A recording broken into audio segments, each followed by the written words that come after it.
My brother announced his engagement at Easter dinner like he was accepting an award. He stood up, tapped his glass, and smiled at everyone around the table, my mother dabbing her eyes. My father nodding like he had personally arranged the universe and said, "This is the happiest day of my life." Nobody looked at me. They never did. That was the first warning sign I ignored. My name is Nora, and for 28 years I believed that being quiet, being useful, being good was enough to make my family love me. I paid bills they forgot about. I co-signed a lease, so my brother could move into an apartment he couldn't afford. I drove my mother to appointments and never asked to be reimbursed for gas. I thought that was what family meant. You showed up, you gave, you stayed. I was wrong. And the moment I finally understood just how wrong I was came 6 months later, in a hotel lobby in Nashville, holding an invitation to my brother's wedding that had my name crossed out in pen. Not removed from the list. Crossed out.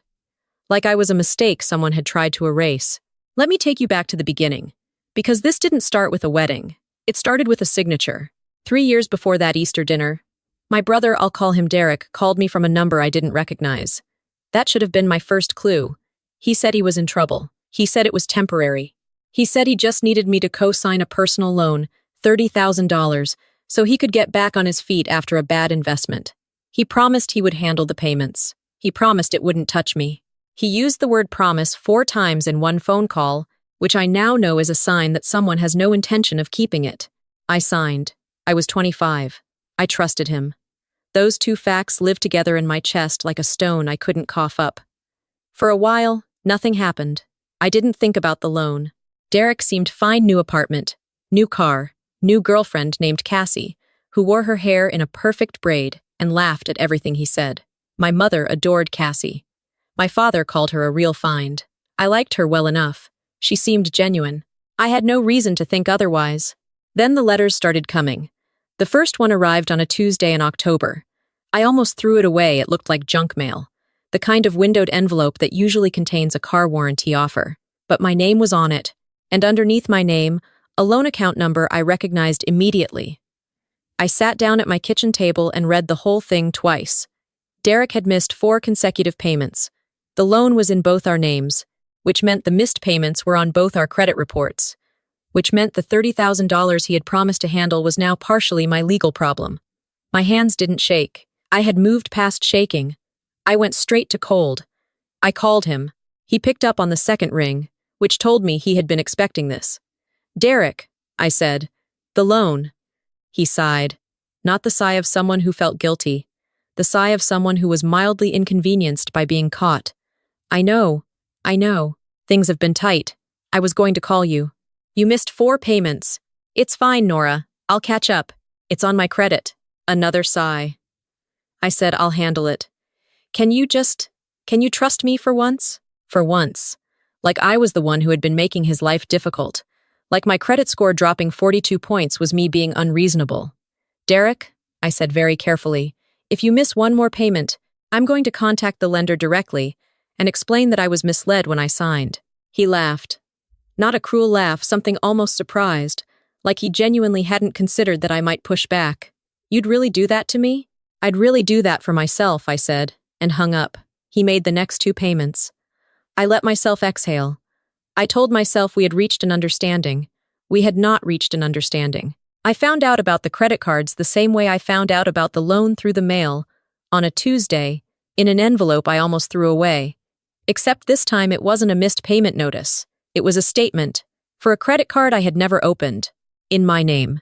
With $11,000 charged to it over the previous 8 months, restaurant tabs, hotel stays, a 3-day trip to Miami in February that I definitely had not taken, a jeweler in Brentwood, $4,000, 1 transaction, 2 days before Derek proposed to Cassie.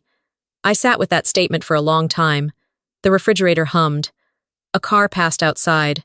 I counted the charges one by one like I was doing inventory. Like if I was methodical enough, the numbers would rearrange themselves into something that made sense. Then I called my lawyer. I want to be clear about this, because the most common question people ask when they hear stories like mine is, "Why didn't you go to the police right away?" And I understand why they ask. From the outside, the answer seems obvious.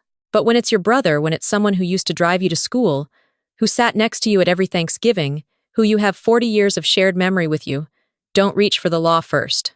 You reach for some version of reality that doesn't require you to call your own family criminals.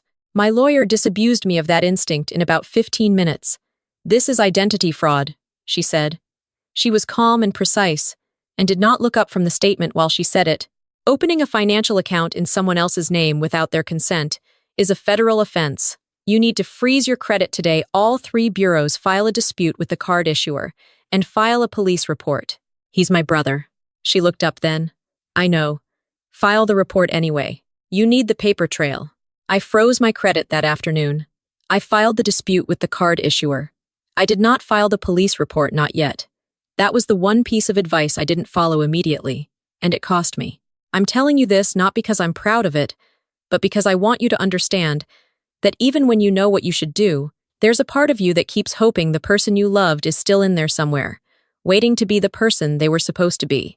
Derek called me 2 days after I froze my credit. He already knew I assumed he'd tried to make a purchase and the card had been declined.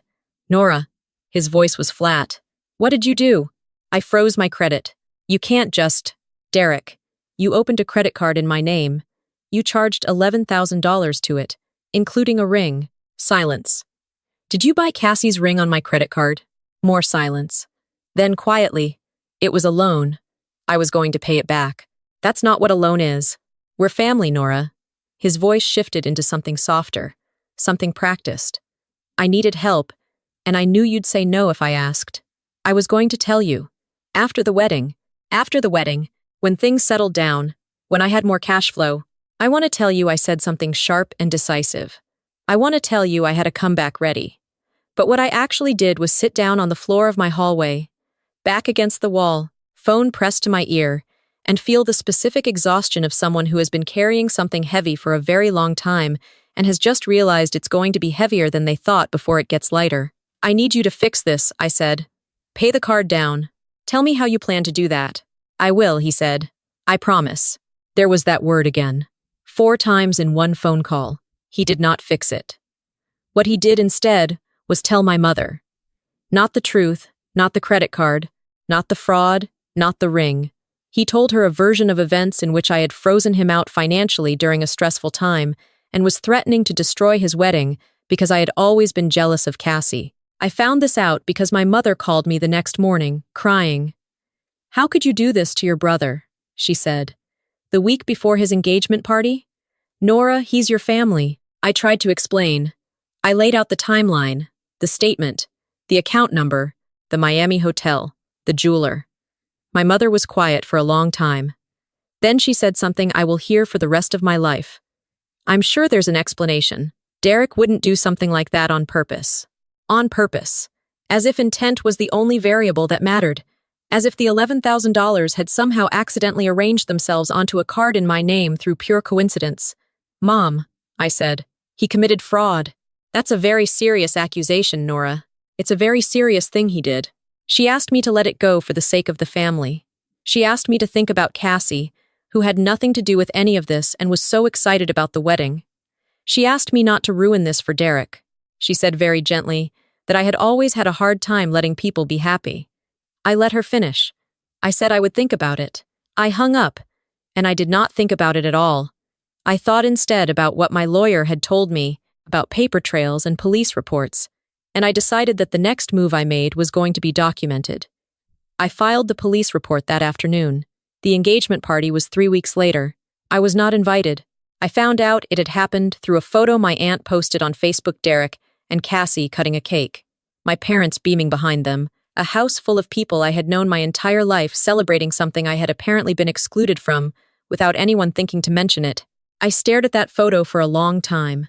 Then I commented, "Congratulations to the happy couple," and I meant it. Cassie still had nothing to do with any of this.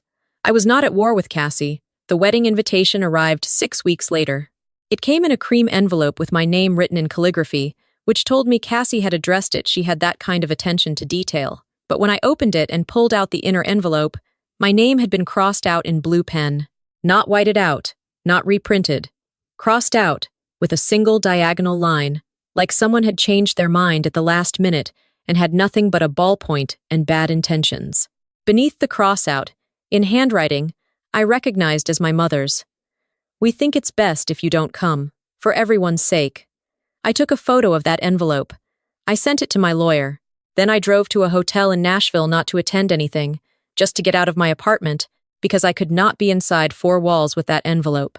And I sat in the lobby for 2 hours drinking coffee and thinking about what for everyone's sake actually meant.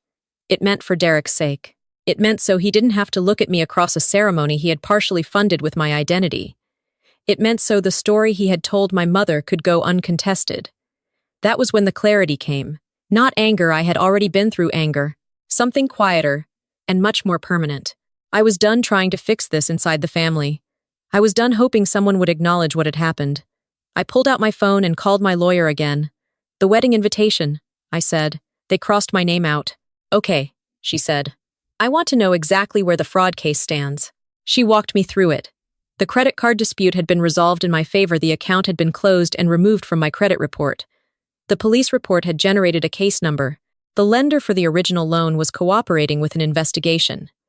Derek had not been charged yet, but the documentation I had provided was strong. "What do I need to do," I asked, "to make sure this actually goes somewhere?"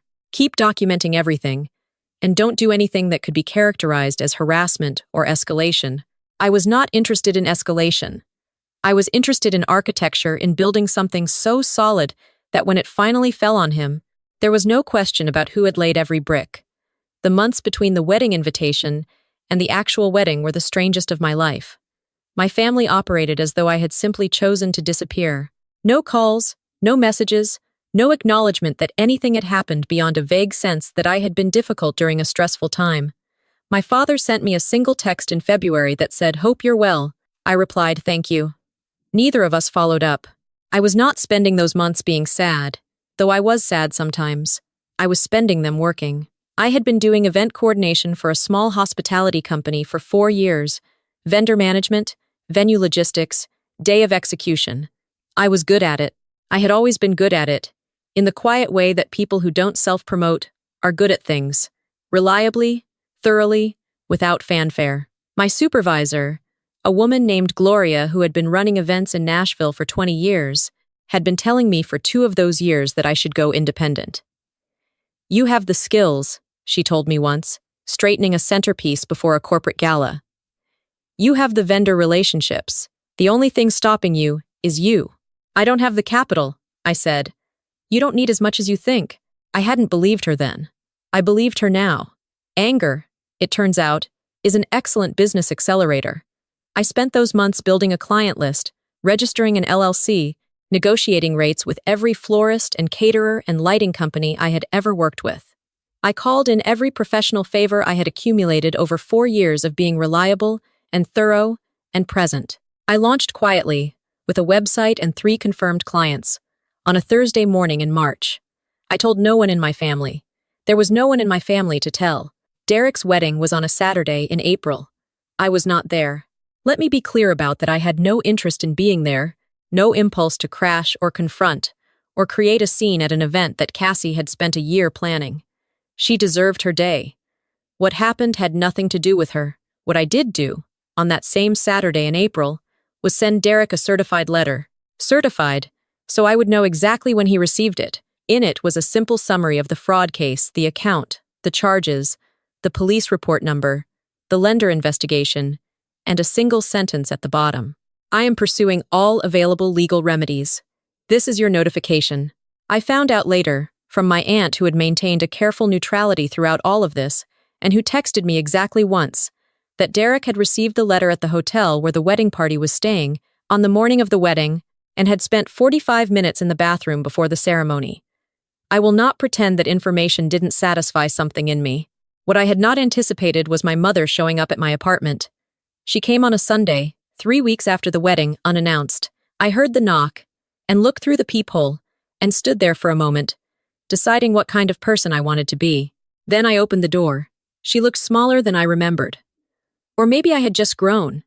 "Can I come in?" she said. I stepped back and let her in. I did not offer coffee. I sat across from her at my kitchen table, and I waited.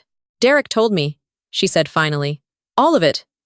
Cassie found the police report in his email, and he had to explain. She looked at her hands. "I didn't know about the credit card. I told you about the credit card, I said. I know.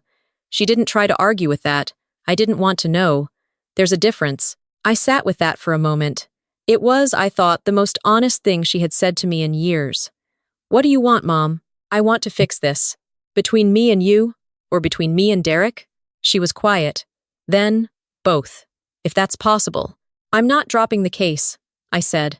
I need you to understand that. Whatever else happens, that's not negotiable. She nodded slowly. I know. And I need you to understand that what he did was not a misunderstanding or a family disagreement. He opened a financial account in my name, without my permission. He charged $11,000 to it. That is a crime. I know, she said again. Her voice was smaller this time. We sat in my kitchen for another hour. I did not forgive her, not yet, and not completely, but I let her talk. She told me Derek had been in financial trouble for longer than any of us knew, that the bad investment 3 years ago had been worse than he let on, that the loan and the credit card had been acts of desperation from someone who was too proud and too scared to ask for help directly. She did not excuse what he had done. She just explained it, which is a different thing, and a more useful one. I asked her one question before she left. Did you know about the wedding invitation? She closed her eyes. I wrote it.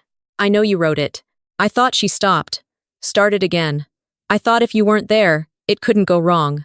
I was protecting the day. You were protecting him, I said. There's a difference. She left without arguing. That was new. Derek called me the following week. It was a short call. He was not the kind of person who had learned to be comfortable with sustained discomfort. He said he was sorry. He said he was going to make it right. He said Cassie was on his case about it, which I suspected was doing more work than any genuine remorse. But I accepted the apology anyway. Not because it was enough. Because I was done carrying the weight of his guilt on top of everything else. The lender settled the loan case 6 months later. Derek agreed to take full legal responsibility for the remaining balance, which cleared my name from the account entirely. The credit card fraud case was resolved with a deferred prosecution agreement. He had to repay the $11,000 in full and complete a financial counseling program. He was not charged criminally, which my lawyer told me was typical in cases where the defendant had no prior record, and made full restitution. I want to tell you that wasn't enough, that I wanted more. But honestly, watching him sign paperwork that formally acknowledged what he had done, in a room with a mediator and both our lawyers, with my name on a document that said victim, that was more than I had ever expected to get. That was real. My company did its first 6-figure event in September. A corporate conference for a healthcare firm. 400 attendees. 3 days at a downtown Nashville venue. Gloria was there as a vendor. She ran the catering side. And at the end of the 3rd day, she found me in the corridor, doing a final walkthrough, and said quietly, "Told you." I laughed. For the first time in what felt like a very long time, I laughed without calculating what it would cost me. My parents came to Nashville for Thanksgiving that year. It was the first time we had been in the same room since my mother's visit to my apartment. My father, who had never directly addressed any of what had happened, shook my hand when he arrived and held it for a moment longer than necessary, which I understood was as close to an apology as I was going to get from him, and I accepted it. Derek and Cassie were there. Cassie hugged me at the door, genuine and warm, and I hugged her back. She had had nothing to do with any of it. I had always known that. Derek and I did not hug. We sat at the same table and ate the same food and passed each other the same dishes and said careful, neutral things to each other in the way of people who have chosen to coexist without fully reconciling. I don't know if that will ever be different. I don't know if I want it to be. What I know is this. I walked into that Thanksgiving dinner having built something real with my own hands, my own money, my own credit, which now sits at a score I am privately very proud of. I walked in as someone who had been betrayed and had not let the betrayal become the defining fact of her life. There were people in my family who had counted on me staying small, who had understood, consciously or not, that their ability to take from me depended on me never becoming too much of anything, and for a long time, I had made it easy for them by believing that my role was to be useful, not to be extraordinary. I had stopped believing that. I was not going to start again. Before I close, I want to say something directly to anyone who recognizes any part of this story. If someone in your family has used your name, your credit, your signature without your permission, that is not a family matter. That is a legal matter. You are allowed to treat it like one. Getting a lawyer and filing a report does not mean you don't love your family. It means you love yourself enough to protect what is yours. And if they cross your name out, if they try to remove you from the story entirely, let them. Build a better one. If this resonated with you, drop a 1 in the comments and tell me where you're watching from. And if you've ever had to choose between keeping the peace and keeping your self-respect, I'd really love to hear what you did. See you in the next one.